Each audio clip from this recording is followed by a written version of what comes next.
Well, good evening, folks, and thanks. It's a pleasure to be here once again at the Reformation Society. This is my third trip to South Africa in the past 12 months.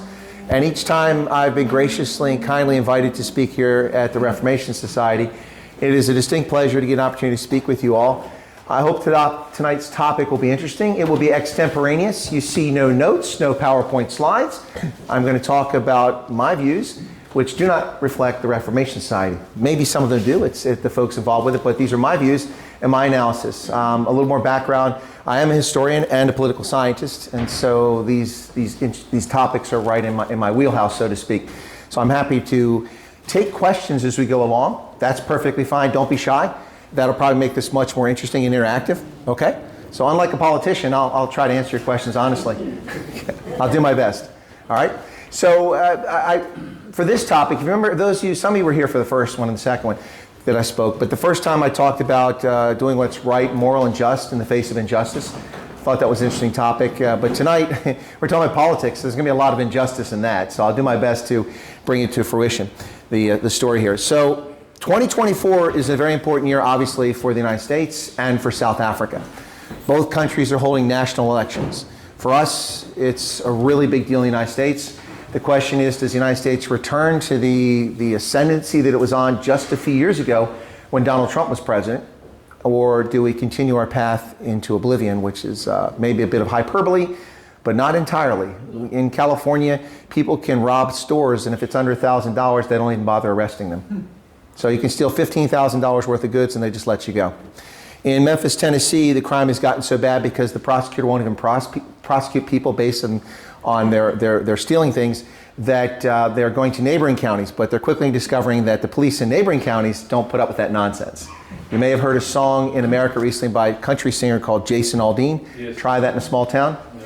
Well, that's exactly what they tried. They tried it in a small town. That might fly in a city, but it don't work in a small town. Anyway, so the sheriff in the nearby in the county, they had the video and they went and arrested these people, much to their chagrin, because they've been stealing at will in Memphis and with no consequences. So the rule of law is breaking down in America because of a number of things. And 2024 is probably an inflection point for our society and what's going to happen. In 2024, every member of the House of Representatives, 435 congressmen and congresswomen, will face re-election as they do every 2 years. I don't know the exact number of senators offhand, but every 2 years, about 1/3 of our senators of the 100 face re-election. In Pennsylvania, we have Bob Casey, a Democrat, who's leaving the Senate, and the seat is up for election. So Democrats and Republicans are now looking at filing. Also, and I guess 2024 is a big year for South Africa, but only if you all go out and vote. Yep. Only if you vote. Black, white, and brown South Africans that constantly hear, well, my vote doesn't matter. Before I talk more about the elections next year, I want to reflect back on 2021. For the municipal elections in 2021, some of you, I think, actually watch my content and know that I interviewed 40 candidates for office in South Africa in the 3 months prior to the election. So basically more than one a day, some days. From 8 different political parties. No, not the ANC and not the EFF. I won't interview the EFF. I don't interview race hustlers. And I would interview the ANC, but they don't answer the phone because they feel they're comfortable, they don't have to. But 8 parties, and I interviewed the leaders of 6 of those parties. And I tried to exhort and encourage South Africans to go to the poll because your vote matters.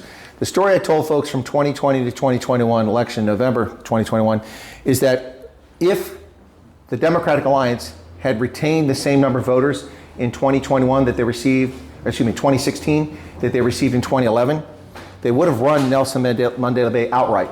There never would have been a coalition in Nelson Mandela Bay, and we wouldn't have seen the shenanigans of coalitions falling apart. The DA would have ruled it from 2016 to 2021 without any interference. But they lost 9,000 of their voters, and they didn't reach a majority, so they had to form a coalition, and we saw what happened in Nelson Mandela Bay with Athol Trollip, the constant fighting to keep the coalition together. So that's the story I told. But nobody listened. People didn't go vote. 31% of South Africans went to vote. So that's kind of the standard norm. Now, 2024, I'm going to mention 2021's municipal election because the story I told you was 100% accurate, and let me explain why. In 2021, the EFF lost 2% of its voters from the previous municipal election. The ANC lost 31% of its voters, mostly because of the insurrection in KwaZulu-Natal, where a lot of ANC voters simply stayed home. They didn't go to the polls. But the DA lost 37% of its voters. They went from 4 million to 4,000 voters to 2.5 million. Now imagine if they retained those other 1.5 million voters across South Africa in those municipalities. They wouldn't have lost municipalities in the Western Cape. But the real story here is two parties. The Inkatha Freedom Party gained 2% more voters, just 2%. But does anybody know how many municipalities Inkatha controlled before that election? Anyone take a guess? Not trying to put you on the spot. Anybody know? None, 1, 2. Good guesses. 8. Not a lot. In KwaZulu-Natal, they controlled 8 municipalities. After the elections, either through an outright majority, a majority coalition, or a minority coalition, anyone want to take a guess at how many they controlled? From 8 to what? Anybody? 34? How many? 34? That's a good guess, actually. It's close. It was 26. They went from 8 to 26, and they only gained 2% voters. Now, why did they jump from 8 to 26? Because ANC voters stayed home. So every vote that they got counted that much more. So when people say their vote doesn't matter, that's hogwash. Your vote does matter. You have to vote. And vote for your conscience, whoever that is. I hope it's not the EFF, but vote for your conscience. But go vote. It makes a difference. Whether you vote for the African Christian Democratic Party, the Freedom Front Plus, the DA, Action SA, the Cape Color Congress, whoever you vote for, it makes a difference. It really does. So I think that's important to mention because just 2% votes. Now, they only control 23 today because in some of those coalitions, the EFF joined them, and then the EFF backed out of the coalition, so they lost control of 3 municipalities. But the Inkatha Freedom Party still controls 23 municipalities in KZN. Now, why does that matter? Because in South Africa, your politics are different than our politics. In South Africa, what you get from municipalities is very different. My municipality does not do my rubbish removal. I pay a private vendor for that, and they pick it up and take it away. And they're always there, or I go to someone else. So my electricity is not provided by my municipality. It's provided by a private company. So it's very different for us. So if I vote for a town councilman, it's not because I want the rubbish removed or I want the streets repaired. They do that.